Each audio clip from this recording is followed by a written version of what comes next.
Hey, this is Marty McNair from the Jordan McNair Foundation. Excited to be hosting our second KOBY High School Student-Athlete Summit here at the McDonough School in Owings Mills, Maryland. It's on Saturday, August the 23rd from 9 a.m. to 3 p.m. Glad to be sitting down with Coach Hakeem Sule. What's up, Coach? Hey, what's going on? How you doing? I'm good, man. I'm good. Coach, thank you because, you all believed in the KOBY curriculum, right? And you let us pilot the KOBY curriculum here, man. And, we consider McDonough home. So, man, we're really excited to be hosting the second KOBY Summit because we really expect a lot of big things out of the summit, man, just in regards to bringing this information earlier to people. This whole dynamic of the process has changed. What's your thoughts? And man, just, tell us some of the changes that you're seeing right now. You're dealing with coaches, you're dealing with the recruitment process. It starts with you first, showing an interest. What does that look like? And in your opinion, how important is events like the KOBY Summit and educating parents and student athletes about the future of college sports right now? Yes, I mean, in the ever-changing landscape of college athletics, I think it's important to have programs like the KOBY Summit. I remember when you guys piloted your program here at McDonough, the message was and still is about self-advocacy. And no matter how much change in college athletics, that's still going to be key in terms of your recruitment, your growth, and just your journey along the way. And so programs like the KOBY Summit still offers a platform and opportunity for student athletes to find their voice. Got it. Coach, you and I, we always exchange books, right? And you always telling me the latest and greatest what to read, or what you're currently reading. And you've given me a couple good pieces to read or suggestions. Yes. You read the fifth quarter. What was your thoughts on the fifth quarter? Fifth quarter was great. It was really just a book that talked about pretty much the KOBY curriculum and program. Obviously, giving students the courage, the leadership skills to go out there, and also the tools to be successful and navigate this changing world of college athletics. It's different from when I was a student athlete, different from even when Jordan McNair was going through that process. And I think all of that information is culminating together and really comes through in the fifth quarter. Got it. So the KOBY curriculum was for student athletes, and I wrote the fifth quarter strictly for parents. Yes. Right. And I wanted them to kind of go or complement each other, just go hand in hand under the KOBY umbrella.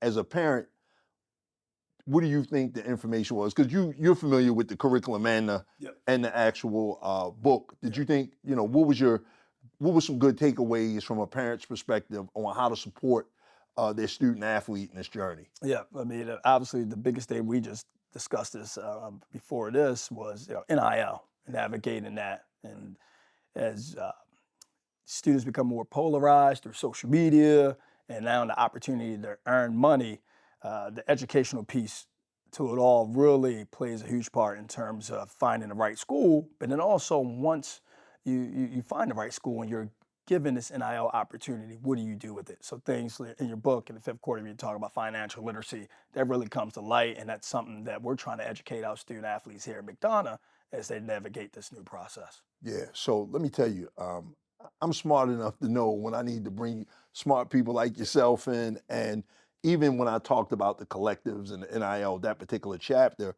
one of the big things that I focused on, that was a sports agent, that really a lawyer / sports agent to answer those questions. And, really when I was writing the book, it was like, I just wanted to write a quick guide and just say, hey, you know what? And I met this gentleman, in my travels and speaking engagements and things like that. And it was just like, hey, I'm working on a project. Could you answer 10 questions for me? Yeah. Just really because everybody thinks it's NIL. Man, it's just not NIL. Yeah. It's just not collective.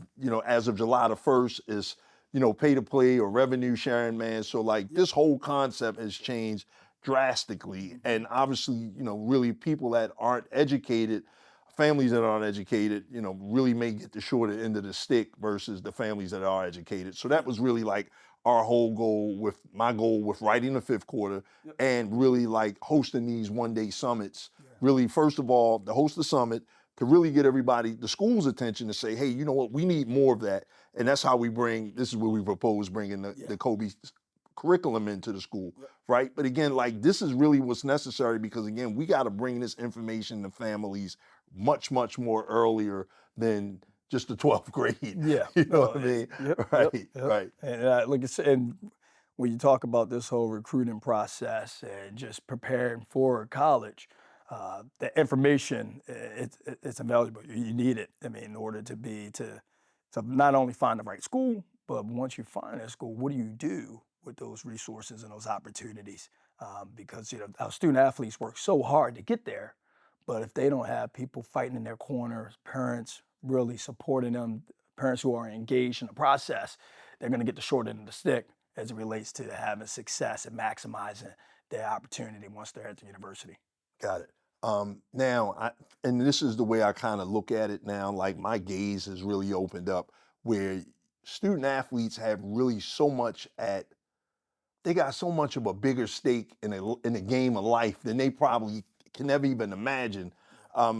Now, a lot of organizations that we're partnering with, it's about talent pipelining right now because student athletes make better business people. They can make incredible lawyers. They can make incredible engineers because I used to think all the time, well, student athletes really don't have a lot of worldly experience because they play sports. That's their job. You know what I mean? They didn't get a job at 16 like some of us did at the local fast food joint doing at fast food restaurant, just doing from a generational perspective. Where now, all the kid got to do now is just get good grades, keep playing sports. Parents take care of the rest, right? However, for a kid that can show up on time every day, they got the discipline, they got the pressure of wins and losses or just sports in general, they can pretty much be whatever they want to be. Sports is really like the low-hanging fruit, on the tree in a sense in regards to where they can position themselves in life. What's your thoughts on that? Well, my thought is, I mean, as we continue to go forward and it becomes more polarized in terms of athletics, access to money at an early age, things like the fifth quarter KOBY curriculum is going to be instrumental in terms of students not only advocating for themselves, right, finding the voice for themselves, but also having the ability to navigate and make adult decisions at an early age. And you can see that as it relates to, hey, if I'm given an NIL opportunity, what do I do with this money? Right? You just spoke about, hey, younger generations having to work earlier. For a student athlete, that might not be the case. They're so focused, they're so driven. Wouldn't they have the time to work a 9 to 5 in the midst of training, in the midst of competing, as sports becomes all year round. And so now, right, that becomes the job. That becomes your 9 to 5, right? Investing so much time. And then another piece added on to this is the identity piece. Understanding, navigating, yes, you can use the sport, the athletics as a tool to get where you want in life, but also making sure it does not become your identity and it becomes the only thing you have. And so as we continue to educate student athletes, we want to keep that in the back of our minds that, hey, you've been blessed with these gifts. But aside from that, hey, how'd you get there? The discipline, the integrity, the academic, proudness that you had. When you talk about those things, you put it all together, it really it becomes who you are. And then at the end of that, how do you navigate your journey along the way and all the things that you learned, the lessons, the day-to-day practices in terms of preparing you for life after sports? Man, Coach, you're the head football coach here. You deal with a lot of coaches, especially around recruitment time, right? What makes the overall athlete what makes a beyond skill set, right? And I know initially that's what brings them knocking on your door, right? However, when you make a decision now to say, you know what, this is a good school, because as parents, we just had a parent on the show and she talked about the value of creating relationships with coaches and people in that coaching community to ask questions. There's, the only dumb question is the one you don't ask. What are you seeing from a recruitment perspective that positions a kid in the best space, like Yes. beyond money, Beyond, right? yeah. Right. That's going to be cultural fit. Good. It will be the best thing that a kid and a family will want to seek and understand as they go through the recruitment process. As I'm working with a family right now, aside from NIL, I say, hey, could you still see yourself at this school? Take all the money off the advertising. What is it that draws you to this school? Could you do schoolwork there? Could you make a connection if you did not have sports with the people in the community there? That all ties into cultural fit. And then if your coach were to leave in this ever-growing business, could you still see yourself at the university? Could you call it home? Those are the things you want to look for as you navigate this recruiting process. And so we always talk about at the end of the day, and how do we get there? Safety. Is it an environment that you will feel safe in? And what does that mean? Not safe only to play sports, but safe to learn, safe to walk around, to grow, to develop, evolve. That all ties into finding a home, and that's really at the end of the day going to be bigger and have longer term, I guess, happiness and fulfillment than chasing NIL. Good point. Good point. Wow, that was powerful for sure. Cultural fit, and that was one of the things I was just talking to a friend of mine the other day, and she was saying, her son went to an inner city school, Mm-hmm. and he got a scholarship at a rural school. Yep. He made it a year. Made it a year. Right. Yep. He made it a year. Go ahead. Literally. Yeah. He made That's it a it, year. yeah. But again, I think that's crucial for parents to know. Now, speaking of parents, Yeah.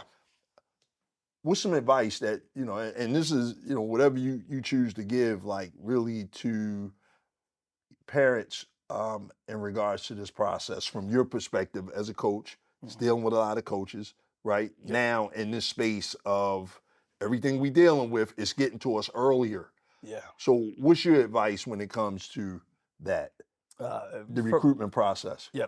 So from a recruitment process, am I answering this question in regards to the family who wants to get the kid recruited, or one where the kid has already been recruited and highlighted? Both. Yeah. So for a family that's interested in having their kid get recruited and have access to that, obviously, it starts early on, finding the best opportunity for your kid to get developed, best opportunity for your kid to get showcased.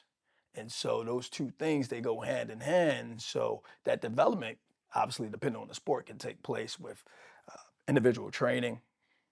Obviously, in football, we don't have the club scene, but now 707 is picking up. So that's kind of replicating what the AAU presents. But finding good coaches, right, people who can develop, and then making sure you do your part and showcasing your kid's talent if the coach or your reps cannot do that for you. And so with social media, that might be creating highlight reels, capturing images of your kid doing competitive things. That's what you can do from an athletic standpoint. Now, what you also could do, and the most important thing, is to make sure you focus on those grades. Because you hear it all the time. We tell the kids, even when I go out and speak to the youth, hey, grades, grades, grades. The grades not necessarily, we ain't talking about being book smart, but we're talking about, hey, grades in the sense that the higher your grades are, the more opportunities you're gonna have. And that even takes place in high school. See, we often get the misconceptions, hey, it's only Division I, it's only Power 4, Group 5. But the reality is there are a lot of schools with great opportunities. And that's something we've been able to preach here lately, where, you might be a kid that, hey, you can be a great player, but there are some physical limitations that's going to prevent you from being a Power 4 guy. You might not physically look like one, but that doesn't mean you can't continue to play the game that you love and the game that you put a lot of effort into. It's just, hey, now, son, if we can't get the best, Power 4 football school, let's get the best academic school. And there are schools at lower levels that they might not offer NIL opportunities, but they will offer you scholarship money that will help you, get your tuition paid for at the next level. And it might be a prime time Division III academic school that no one's ever heard of. But you know what? If you go to the Northeast, it ranks up there with some of the Ivy schools. Right. And we've had that. We've had kids who gone to places like Williams, Amherst, schools that a lot of people will not know on the street. But if you go online, do your research, look at the top academic schools, it's going to be right up there with some of the best liberal arts schools in the country. And so do your research.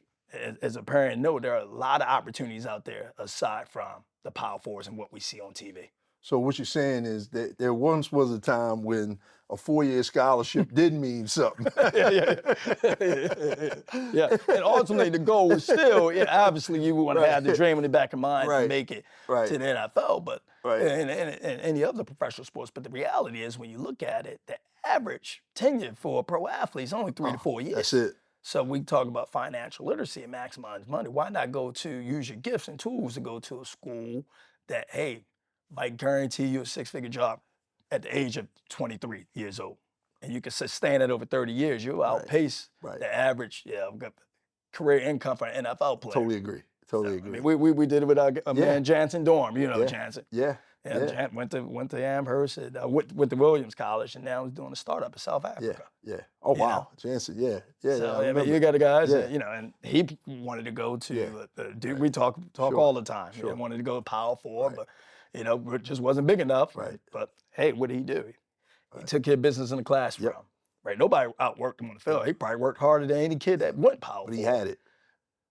But what did he do? He used that skill set, that drive, that motivation, that hustle. Yep. And now it translates to a real life job. Got it. Last question. Yep. So at the high school level, right? Mm-hmm. And this is for parents, realistically, because you and I have these transparent conversations, all right? the time. In regards to realistic expectations, right? So what does that look like? Because and I think it's primarily fathers. Oh, when you look at a kid that's been to 3 high schools and he's only 3 high schools and he's only a sophomore or a junior. What does that look like to you as a coach versus a kid got all the skill set coming to a school like McDonough? Is that a deterrent for you when you see that, or is that a red flag? It creates a second of pause, because there are some extreme circumstances where a kid might have to move, and so you can't pigeonhole every situation. But for the majority of that, if they are transferring with the intent of just athletic purposes only, it does create an alarm and raise some red flags of you chasing. Right. And the thing about it is, when you're chasing, you're running for something.